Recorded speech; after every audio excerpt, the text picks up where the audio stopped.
What up YouTube, it's Missouri's Company. In today's video, I'm going to showcase the absolute best updated farm build for the Crusader. Now the Crusader has and always probably will be one of the fastest, if not the fastest farmers in Diablo Immortal. In terms of farming, if you're new to the game or don't know what that phrase means, I'm talking about overworld farming. It's going to be where you probably spend the majority of your time if you're really trying to min-max your character and your overall builds for your classes.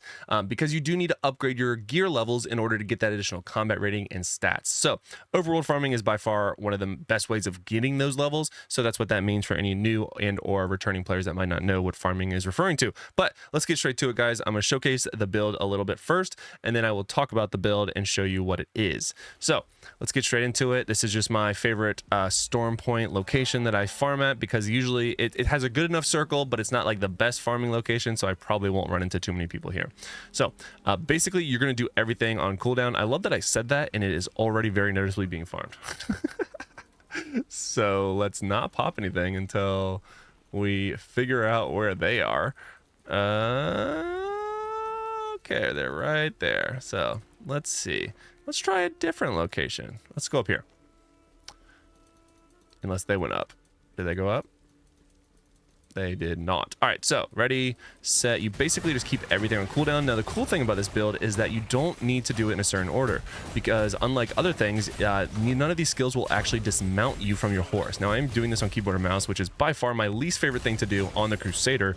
I'm fine with the input in general, but the input on when it comes to Crusaders, like auto attacking and moving, it's not as fluent as what I would like. So there's that. I will definitely make note of that. You can almost keep 100% uptime as long as you have the beneficial effect durations. As I say that, I let my horse fall off. My horse is the only one that gets sort of close to not coming back in time. You can see that it's at 9 seconds right now. Let's go and get that piece. And then, but everything else for the most part, I can stay off. I can keep up off cooldown. My horse might, yeah. So it's about 1.5 seconds. I could change that very easily with a Blessed Pebble, but I do have beneficial effect duration on basically everything else when it comes to this build. And you can see that literally nothing is knocking me off my horse in terms of my skills. That's one thing that I really disliked about some of the other sort of priority builds when it comes to the Crusader, is that some of the abilities actually knocked you off. So if you didn't do them in the right order, i.e. Holy Banner, you got dismounted, which just feels bad, especially when you're kind of mindlessly farming, because admittedly you want to farm when you have a lot of time and you can just do circles over and over again. But yeah, so you can see this build is very, very mindless. You just want to keep up with all of your abilities as they come off cooldown, or pick up globes like that so you can keep them on cooldown even, or off cooldown even more. So let's go ahead and talk about the build itself. So the headpiece, Anointed Brimstone. Consecration now engulfs you in an intense holy flame, dealing damage to yourself and nearby enemies. Chest piece, Heart of Grandeur, which is the one that Condemned now conjures a condensed lightning storm that follows you, randomly dealing damage to nearby enemies. We are rocking the shoulders that have been used basically since they came out, which is drawn quarter duration increased by 39%. Galloping is the word. Galloping Brilliance, which is the new pant slot that Drawn Quarter now calls a Horse of Light, causing those that stand within its aura to take damage. That's the big sort of yellow circle on the ground. Basically, all of these do an AoE, which is kind of sick. Now, the reason that this gives you almost 100% uptime without the Blessed Pebble is if you have it awoken, and as well as you have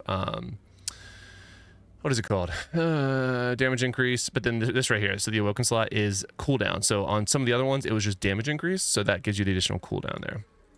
And now if I had an Awakened slot on my shoulders, so if I wasn't using my 5-star legendary gem and I was using an Awakened slot, that would also give me 100% uptime. Or you could use a Blessed Pebble, whatever you want. Now, main hand number 1 is a really good one. Luminous Rain. Let me just kill things real quick. There you go. Just hit all the buttons and then go back to it. Luminous Rain, which does actually do Falling Sword now follows you, damaging nearby enemies and reducing their movement speed. Falling Sword damage increased by 18%. This one is really, really good, guys. It's so good. It's phenomenal. Offhand number 1 is Condemned, damage increased by 3% for every enemy hit. Now keep in mind the Condemned is now a big AoE, so as we run through things, we're going to be doing additional damage up to a maximum of 24%. The Bristle is the second offhand that I'm using, so Sacred Fire now also hurls Waves of Flames, dealing 3,533 damage to enemies in their path. Last but not least, we have Gates of Hell, which is Condemned damage. Condemned deals 38% increased damage to enemies below 50% health. You're only going to get that benefit very briefly as you damage things, but it's noticeable compared to some of the other options. Now, when we talk about the Paragon tree, I'm rocking Treasure Hunter. You can easily do Massacre. This is another really good option. Sort of, I tailor it to if I'm trying to get more experience, I go for Massacre. If I'm going for more loot and gear upgrades, I'm using Treasure Hunter. That's sort of my train of thought there.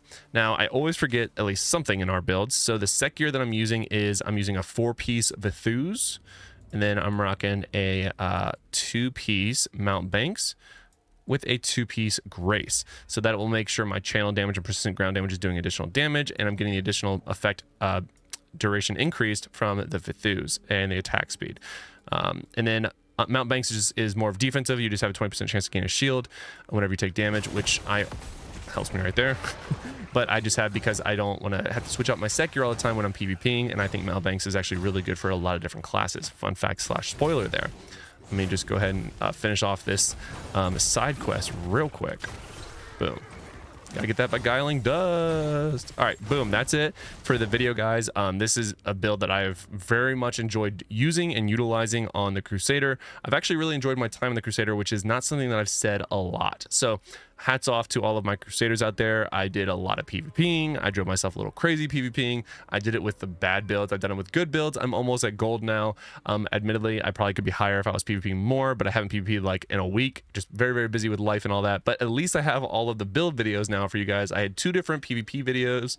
I had 1 new single target build, and now I have the updated farming build. So it's 4 videos for the Crusader. So Crusader getting a lot of love on the channel. If you like that, make sure you like the video and subscribe to this channel if you want more builds, news, tips and tricks, anything about Diablo Immortal, guys. That is my main jam here on the channel. So make sure you subscribe. And until next time, guys, I hope to see you in a video soon.